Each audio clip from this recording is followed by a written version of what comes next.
What is up, guys, and welcome to episode number 42 for Ipswich Town Road to Glory career mode, and we're continuing off in the Champions League as we've got Roma today. But first off, we'll have Leeds United at home. Good old Leeds, a good old formation really. We've got Dewsbury Hall starting in for Christensen, just because, you know, he's 80 rated, Christensen's 77 rated. I really want to give both players like equal game time from trying to this season, just because Dewsbury Hall is sort of trying to request sort of that crucial important player, and so is Christensen at the same time. So, you know, we're trying to rotate them as good as we can. But Kasper Dolberg gets off really quickly and sets off, and yeah, well, I say really quickly. You see in the background is 20 minutes, and see not really much happened within the first 20 minutes. Only the Kasper Dolberg goal to get him set off for his goal tally that he's going to rack up this season. As Maitland-Niles has a shot, he couldn't really see anybody in the box, or couldn't really find a connection, so he goes for goal instead. But then Bowden plays in Brownhill. Brownhill has a shot himself, goes from the near post, but yeah, only finds the side netting. And now so you're trying to play it around the back. Kelly tries to play it into Ager plays it into Dewsbury Hall, but Dewsbury Hall got closed down pretty quickly. I mean, it's not really his fault, but thankfully Leeds sky their shot and doesn't really come to anything. And yeah, that's a really tough one to take. I mean, look at that tackle, that is mental. Thank God he's getting a red card, because if that was going to be a yellow, then there's something seriously wrong with this referee. But Dewsbury Hall, frustrated, just has a really long shot, comes of nothing, but is quite close if I'm honest. So, you know, maybe some more long shots from Dewsbury Hall to come in the future. But Bowden sees Giles on the run. I thought, you know, he probably would have played Dolberg in, but Dolberg was being followed, Giles wasn't, and then Giles plays it back into Bowden, and wow, that is Ipswich Town's second, and that is pretty much where we're going to end it off on this Leeds United episode. It's going to be 2-0, and Leeds didn't really have anything left to come back with on the 86th minute. And now we have the Champions League game against Roma. They did beat Real Madrid in their leg, or in their first match, and you know, we beat RB Salzburg, so this is kind of a battle for top place, just to see who's good in there. But they've got De Bruyne, Dybala, Adeyemi, Oyarzabal, Harvey Barnes, and other players to note, and there is our lineup.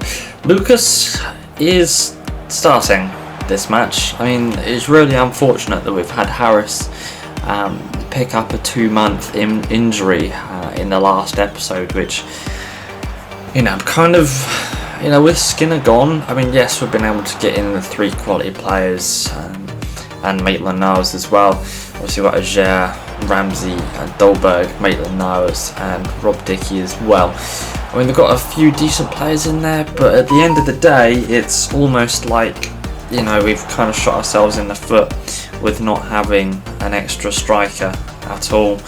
But yeah, I mean, it is what it is. Lucas will be going at some point. That has been confirmed that he's moving to, I believe it was Olympique Marseille in the previous episode, for at least 35 million or thereabouts. So we are going to have some more cash to spend in, and try and find another rotational striker as Bowden hits the bar. I mean, that was really frustrating. I was hitting myself. I mean, it was 70th or late 70th minute, early 80s, and it was just, oh my god, hitting the bar. And now Burns finds himself in a nice attacking position. I mean, if I need an attacking midfielder, oh, Dolberg hits the post. That is a hitting myself moment right there. 90th minute, chips the keeper. The world is watching, the stands are watching, and yeah, it just hits the post. That is really heartbreaking. I mean, we could have gone top in our group, which would have been absolutely mental, saying going in top of our group against Real Madrid, Roma, and RB Salzburg. As Keller looks to play out far up the field, but Holgate, for whatever reason, lifts his foot up and takes control of it.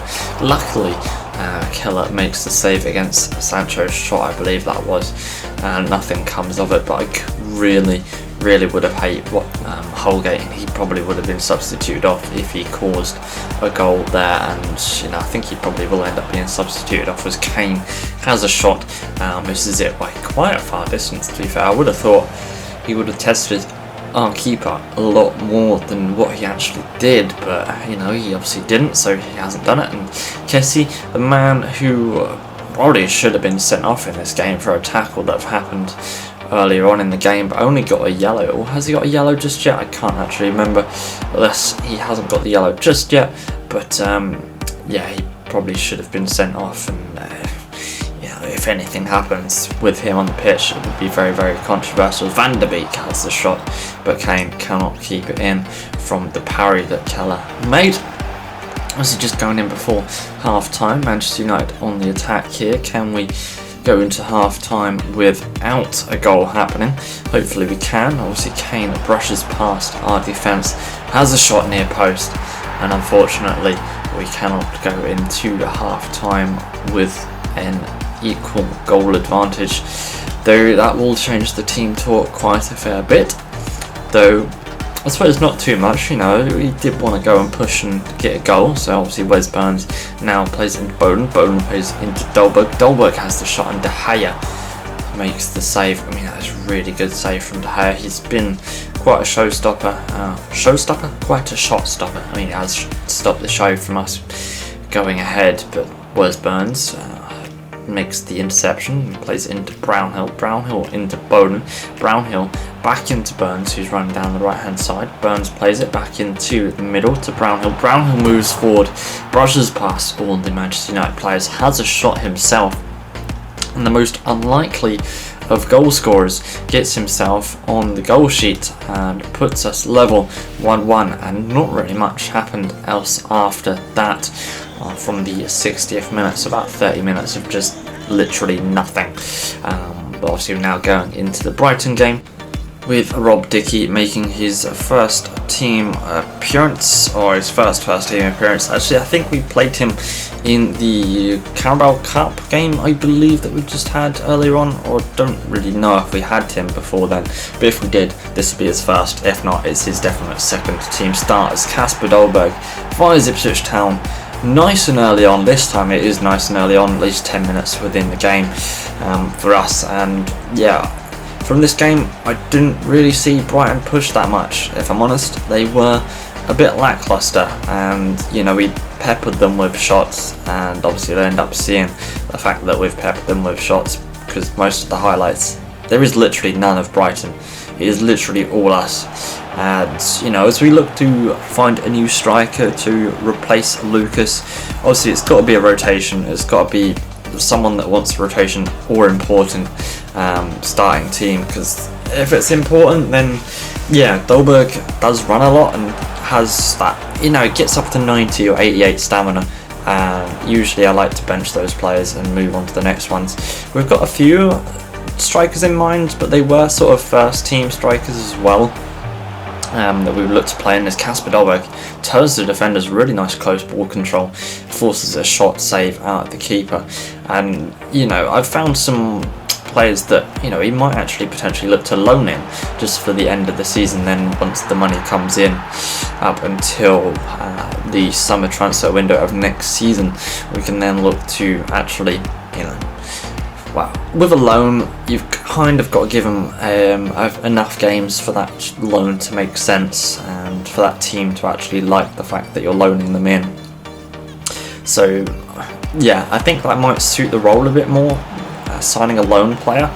So we'll have to wait and see which sort of loan players are available for us, as Bowden makes his shots in the 93rd minute as the game sort of runs overtime that little bit extra. Brownhill with a nice ball in, and Kasper Dolberg getting, I believe, his hat-trick for this match. Obviously we'll have to wait and see until the scoreline comes up, which is about now. So here we go. Yeah, Kasper Dolberg does get his hat-trick. And in the next game we'll have Real Madrid, Arsenal, Swansea City in the Carabao Cup, and then Liverpool rounding off the last league match on that episode. And we are slowly but surely challenging for first place. Manchester City 2 points ahead, and the other 3 teams 1 point behind us.